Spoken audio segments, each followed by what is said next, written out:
Además de estar de bricolaje, esta semana hemos tenido carrera en Zuera, el Campeonato de Aragón de karting coincidiendo con el Nacional. Para mí lo mejor han sido las carreras de las categorías Mini y Academy. Niños y niñas de entre 6 y 8 años. Son el futuro de nuestro deporte.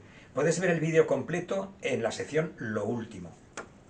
En Ilustres he incorporado a otro de los grandes, a don Mariano Peleato, gran y veterano piloto zaragozano que falleció disfrutando de las carreras mientras se entrenaba en el circuito de la Torrecica en Albacete, cuando su corazón no resistió su empuje ni sus ansias de victoria.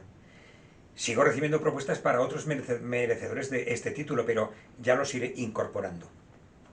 La entrevista la hicimos al presidente de la Federación Aragonesa de Automovilismo, Ángel Echegoyen, en el mejor marco, mientras se celebraba una manga del Campeonato de España de karting. Y lo que iba a ser 5 minutillos se convirtió en una charrada de más de 20 minutos. Así que esta semana cuelgo la primera parte, Echegoyen y la Fada. Nos dejó un titular: necesitamos más unión.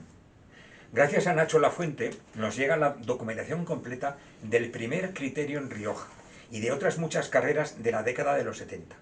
El cajón de fotos se nutre de nuevas fotos gracias a las juventudes del circuito Guadalupe y de Fernando Labarquilla, que manda paquetes de fotos de 100 en 100 sobre los años 2004 y 2005.